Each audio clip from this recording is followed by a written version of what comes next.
Welcome to Hong Kong. We just arrived here at the Hong Kong International Airport, and we're looking for our bus going to our hotel.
Nakapag-check-in na kami sa hotel namin kanina. As usual, sa Chongqing. And ngayon, gutom na gutom kami, so we try the noodles. Yan. Just around the corner.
Tapos na kaming kumain.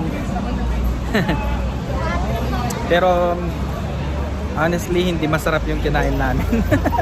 Ang mahal pa. Now we're going to the 7-Eleven to buy drinks. We're just walking around Tsim Sha Tsui area.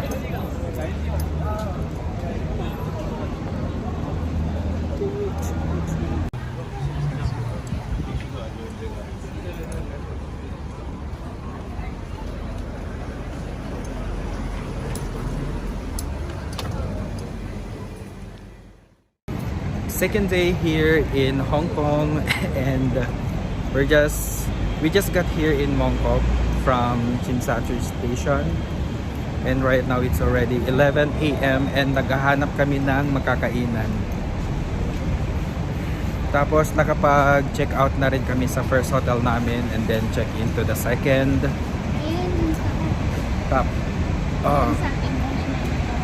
Saan tayo ba kakain? Sa ano na lang, sa ramen. I think ramen house na lang.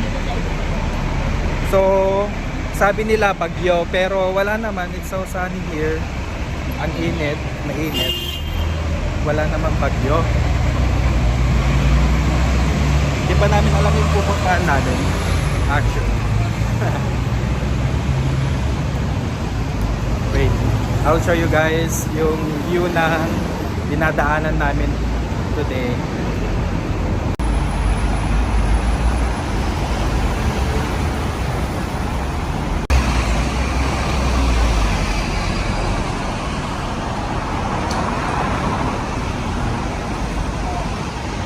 So I think alam ko na yung pupuntahan ko, kasi facing on the At the view na nadaanan namin kahapon from airport, kasi nagbus kami. Medyo familiar tong place.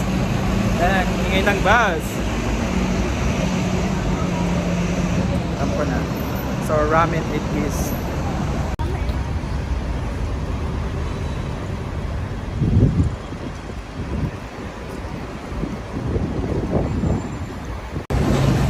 So, hindi na kaya ng kasama kong maglakad.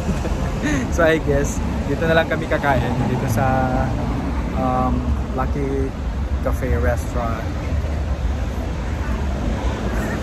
Ang layo na ng linakaran namin. Kaya lang, I think, malapit na dito. It's just, nag-give up na siya. Nag-give up na siya. I think, doon pa. Doon pa, no? Pero, gusto mo dyan? Lucky Cafe? Okay. So I ordered this fried rice and she ordered yung Hainanese chicken. And hinihintay pa namin yung isa naming order. For now, I'm just gonna be eating.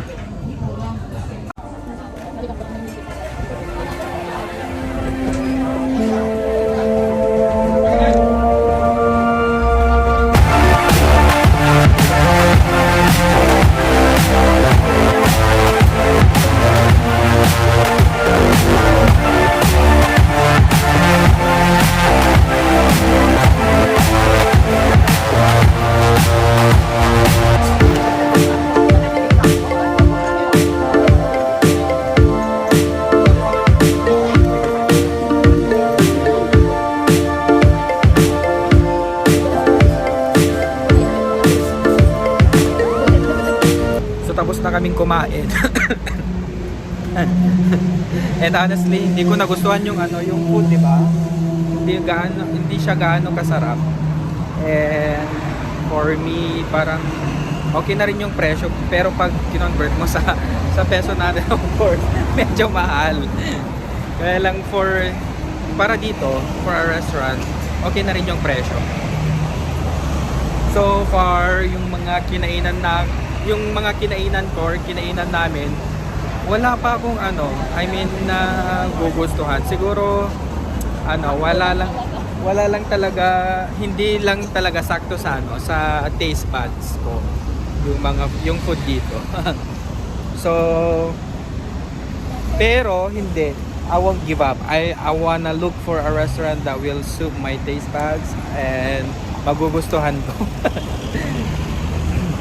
So tara, and right now we're going to the ladies market kasi mag-shopping daw yung kasama ko.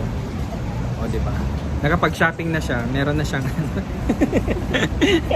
meron na siyang take out. So I'll just update you later.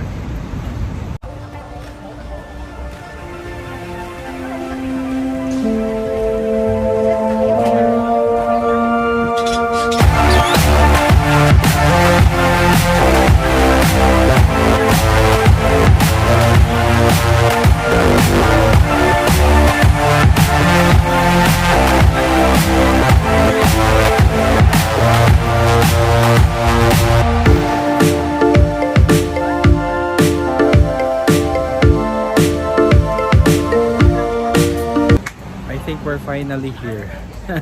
Mukhang DV lang. Oo, diba? Ang gaganda ng mga prutas, oh. DV feels expected ba? Ito ba yung ina-expect mo dito?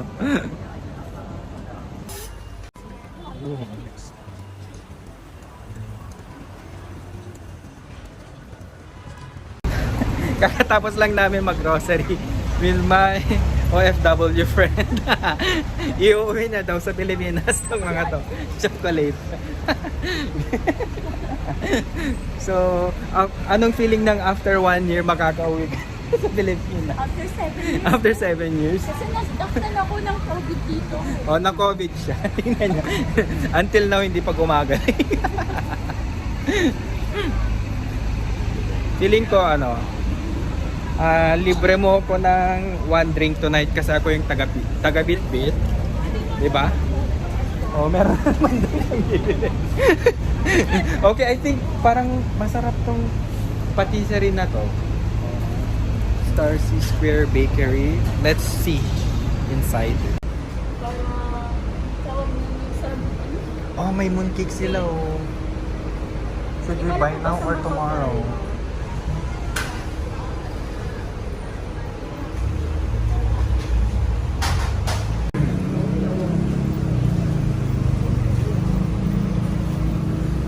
Ang gaganda ng market. After 30 minutes of walking, nandito na kami sa ladies market. Ang galing ko, nahanap ko. Shit, bilib ako sa sarili ko. Still, DV feels. Namimili na yung ano, yung balikbayan natin.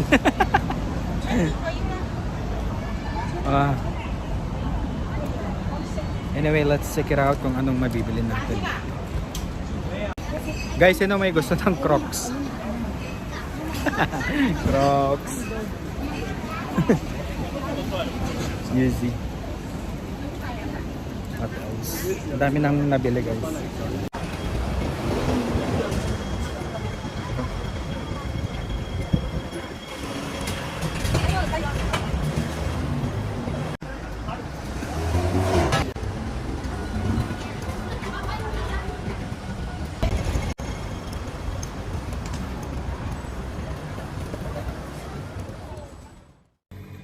So I just got here from our accommodation and nanalo ako ng raffle. Joke lang. Ito ay yung HK goodies or Hong Kong goodies. Hello Hong Kong. And makiklaim to upon arrival sa airport. And pag the booth is located upon going out from the immigration door. So, eto na. Tignan natin kung ano yung makukuha ko. So we'll just scan this and I think this is worth $100 HKD. And makiklaim mo siya sa selected stores and shopping centers or stores at saka restaurants, no? So let's see. So we're walking going to the harbor. Diyos ko, ito yung signal number 4 sa Pilipinas. Tirik na tirik ang araw dito. And parang kinakabahan kami na we thought na parang when we get here malakas yung bagyo. Kaya lang wala naman. Parang hindi dinaanan ng bagyo dito. So we're just looking and walking around. Yung mga dito lang, city walking, going to the harbor. Actually, hindi namin alam yung hindi namin alam yung pupuntahan namin. So, bahala na. Anyway, wala naman kaming hinahabol na oras. Ay, baka maano. Dito, di ba? So, I'll show you around.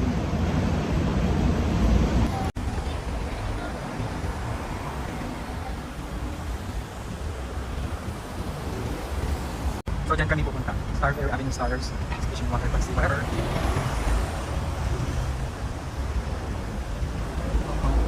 Museum of Art.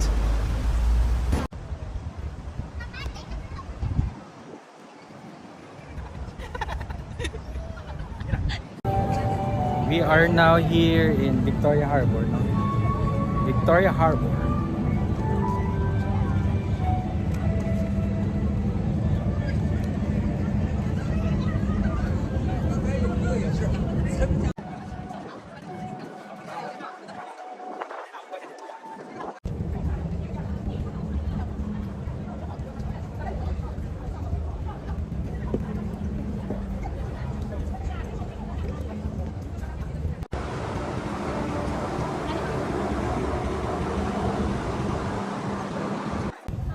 So dito kami ngayon sa sa Instagrammable place na pinipicturan nila. Diyan. Actually, I have picture right there when I first came here. And nakapost yun sa Instagram ko. Now I think it's now time to update my picture there.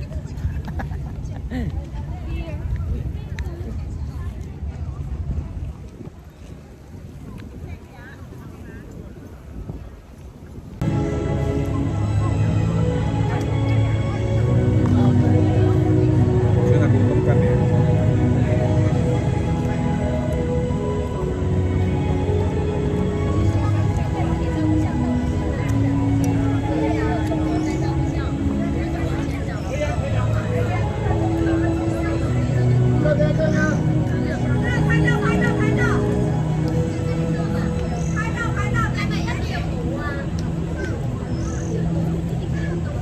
Nakatugaw lang. Yung sa atin tayo nakaupo tayo. Yung sa hardboard. Diba kandang So we're just waiting for our cruise. And it's already 6 o'clock, so 30 minutes more, then we're gonna be riding on the boat. But not that particular boat. It's called Victoria Harbor. I mean, anong pangalan ng cruise natin? Victoria Harbor Cruise, yeah. Sana maabutan namin yung Symphony of Lights. Yung mga ibang barko nandun na. Already waiting there. Wala pa yung sa amin, yung sasakyan namin. Wala.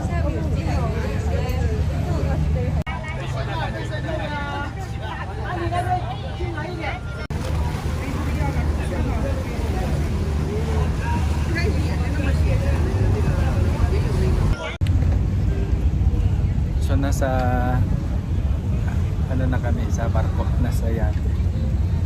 And we're about to start the cruise. Pumunta pala kami dito sa taas para masulit yung view. And that is our captain over there. And yung mga ibang boat there.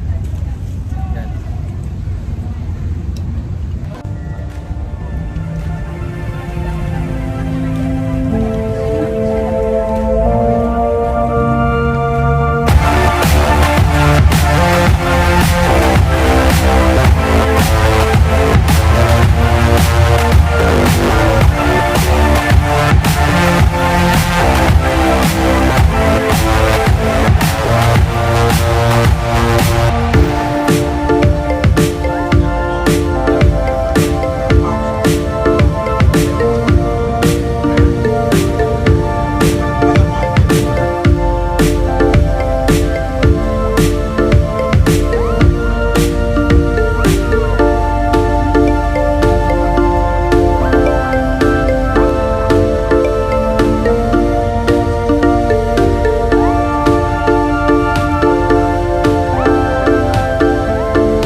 So apparently tapos na yung cruise namin.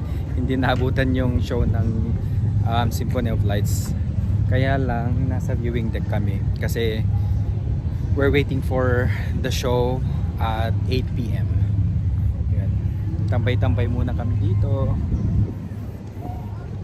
Dapat sana 7:30 yung kinuha naming slot. So alam nyo na guys, 7:30 dapat.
So just done watching the Symphony of Lights, and it's just kind of disappointing kasi I was expecting for more, and as you can see in the clips na parang like hindi gaano siya ka-extravagant as I was expecting, you know. And yeah, so for a couple of times na I've been here, ngayon ko lang na watch talaga yung show ng Symphony of Lights, and it's just so funny na ganun yung like I was expecting for more, but okay na rin for the experience.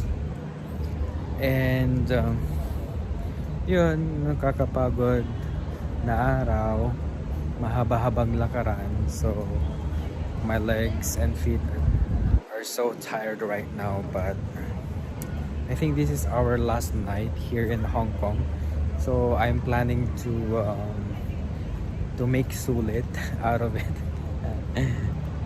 Let's see where we'll be going tonight.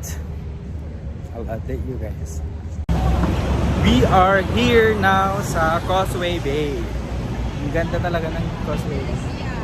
Daming shopping malls. Nakaka-abroad feels talaga dito. I'll show you around. Sana madami akong pera pag shopping. Shit.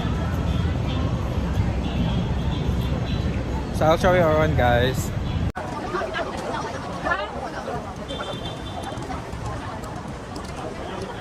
So since wala kaming pambili, ito lang yung nabili ko guys sa Lululemon.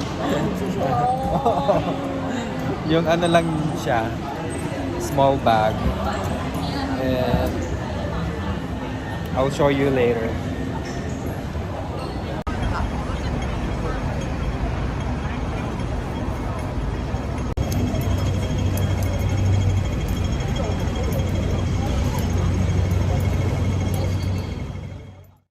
Morning guys, so this is our 30 here in Hong Kong, and we're just gonna be having our brunch, and after that we'll be going to Macau now. And nandito kami sa isang restaurant, I think it's a Goose restaurant, Peking Duck. And time check, it's already 11 past 11, maybe 11:05. So this is the dishes that we ordered. So this is what I ordered: Peking duck and barbecue.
to Macau now. We kalalagpas lang namin sa sa immigration. Now we took the bus going here, and then we're taking another bus going to Macau proper. Yeah.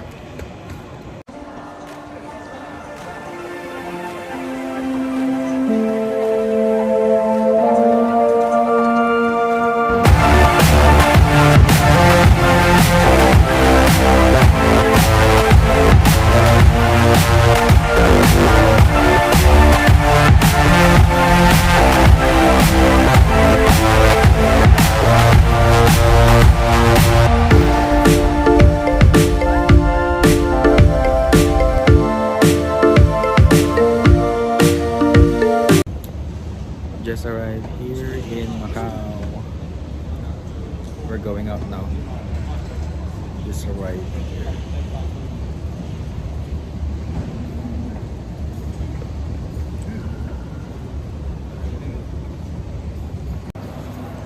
So ayun, nakalagpas na from immigration and nakalabas na rin from airport, and we're looking for our bus going to the destination B10.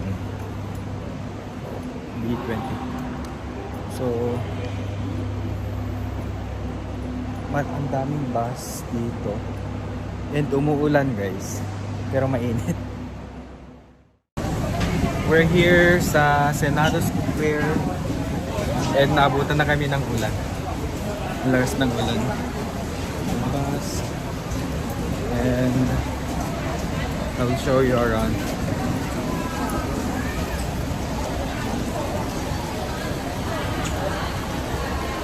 Senado Square.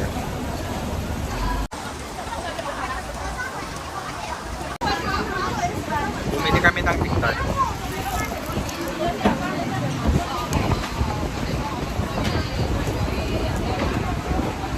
Yep.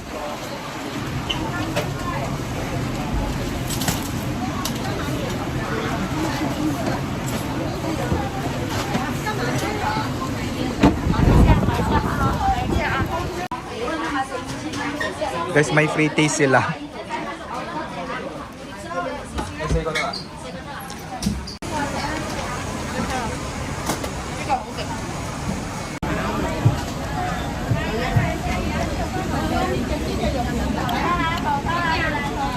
Free taste.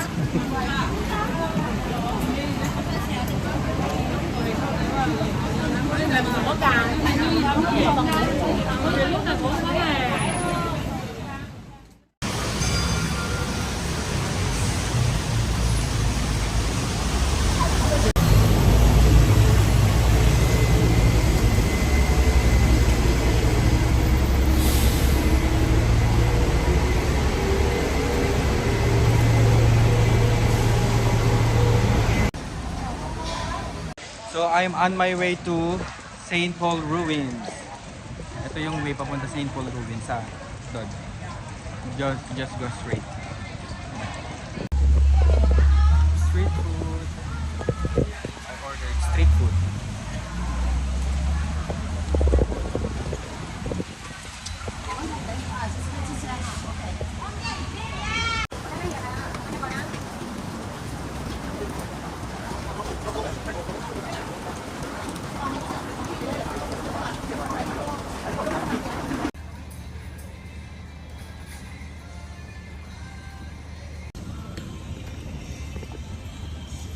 St. Paul Ruins.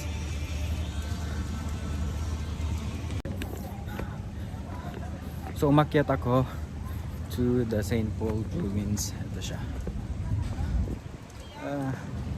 Nang malapitan. I'm not sure kung anong year ako last pumunta dito, kaya lang I think this is my twice or thrice already. So yeah, it's still so majestic. St. Paul Ruins. Actually, facade lang to. Wala siyang any building sa sa likod niya. Facade lang, literal.